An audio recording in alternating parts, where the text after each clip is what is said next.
Good morning, everybody. Do you have a favorite Christmas movie? Well, many people love It's a Wonderful Life, which premiered on this date, December 20, in 1946. And from Dorothy and me, have a Merry Christmas.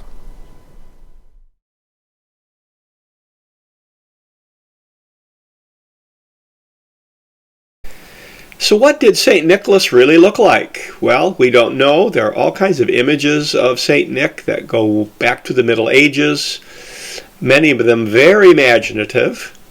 Well, when photography began, basically in the early 1800s, we start getting photographs of Santa.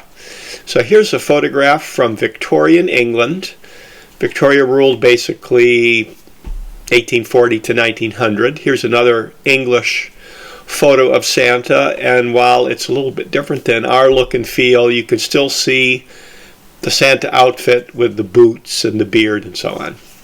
So the first movie with Santa Claus was simply called Santa Claus. It was made in 1898. It was English, and it basically had Santa putting gifts in stockings and then disappearing up the chimney, which people thought was pretty neat.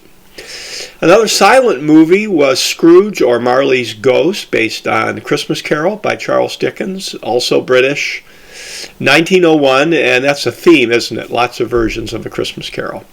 Another silent movie, A Trap for Santa Claus, came out in 1909, and this was directed by D.W. Griffith, who you might know from other silent movies.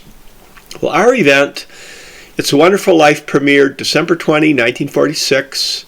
It had a mixed review from critics. Became a big hit now, but that took some decades to build, and now it's on most people's lists of one of the great Christmas movies. Another classic for many is Miracle on 34th Street, 1947, in which Kris Kringle believes he's Santa, and of course the adults don't, but the kids know better, and it has a happy ending.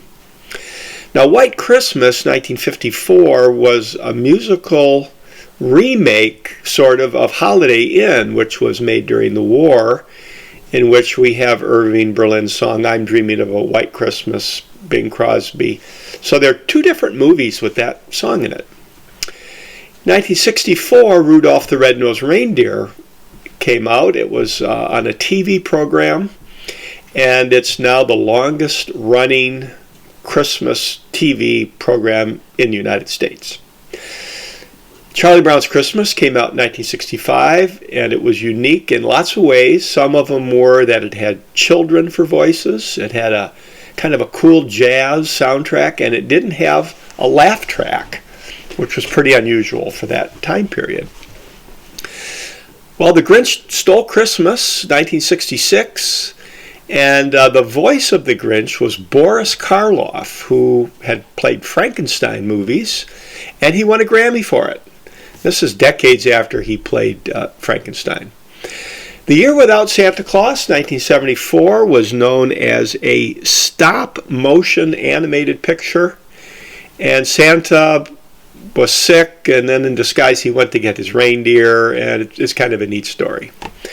So Scrooge, Bill Murray, 1988, is linked to Ghostbusters a little bit because in both movies Bill Murray has to deal with ghosts. It's sort of a darker version of The Christmas Carol. And then Home Alone, 1990, Macaulay Culkin, who has a star in the Walk of Fame, I think. There are 3 Home Alone movies, but I think most people think this is by far the funniest. And it's just sort of a hoot. So when they did the Muppet Christmas Carol and asked Michael Caine to play Scrooge, Michael Caine said he would, but he was going to play it like it was the Royal Shakespeare Company. So he took that role really seriously, and it was a real hit. 2003, Will Ferrell is an oversized elf who has to go from the North Pole down to New York to find his dad. It's got all kinds of great scenes in it having to do with elves and such, and many people think this is his best movie. So lots of Christmas movies out there. Everybody has their lists of what the best ones are, but I think we'd all agree that a really great Christmas movie is a super part of the Christmas season.